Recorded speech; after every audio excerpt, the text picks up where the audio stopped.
রাহুল গান্ধীকে একেবারে সামনে এবং প্রিয়াঙ্কাকে ঠিক তার পেছনে রেখে যেভাবে ভারতের প্রধান বিরোধী দলটি পরিচালিত হচ্ছে, শেখ হাসিনার সেই মডেলটাই আওয়ামী লীগের ক্ষেত্রেও প্রয়োগ করতে চাইছেন বলে তার ঘনিষ্ঠ একাধিক সূত্র নিশ্চিত করেছেন। 1981 সালের 17 মে থেকে আজ পর্যন্ত, মানে একটানা 44 বছরেরও বেশি সময় ধরে বাংলাদেশের অন্যতম প্রধান রাজনৈতিক দল আওয়ামী লীগের সভাপতির পদে রয়েছেন শেখ হাসিনা।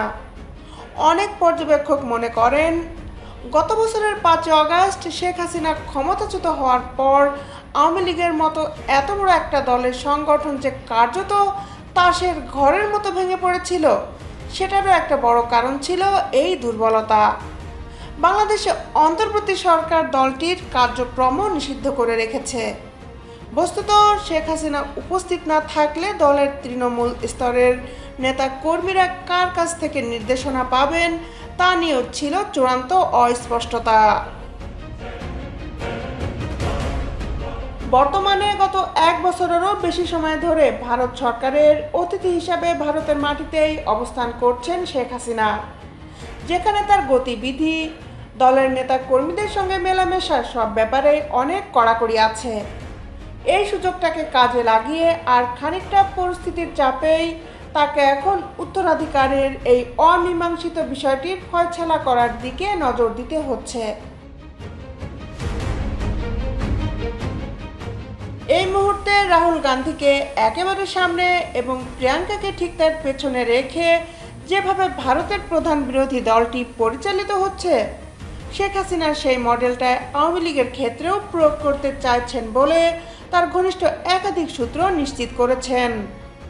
নিজের ছেলে মেয়েকে অঘোষিতভাবে দলের নেতৃত্বে একেবারে সামনের সারিতে নিয়ে আসার পাশাপাশি আওয়ামী লীগ পরিচালনার ক্ষেত্রেও বেশ কিছু পরিবর্তন এনেছেন সভানেত্রী শেখ হাসিনা।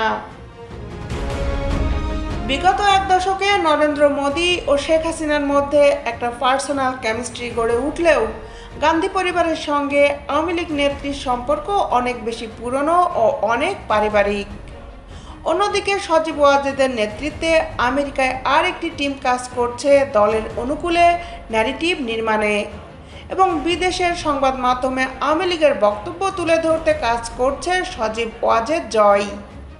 ছাইমা ওয়াজেদও এখন ফুল টাইম মায়ের সঙ্গে দলীয় কর্মকাণ্ডে যুক্ত হয়ে পড়েছেন। 76 বছরেরও বেশি পুরনো এই রাজনৈতিক দলটির ইতিহাসে সম্ভবত তাদের সবচেয়ে সংকটময় সময় পার করে ঘুরে দাঁড়ানোর জন্য কঠিন লড়াই করছে দলটি। তবে নেতৃত্বের রাশ থাকছে যথারীতি দলটির ফার্স্ট ফ্যামিলির হাতেই।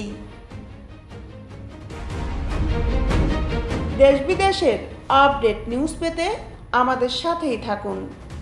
Justice television, Dhaka.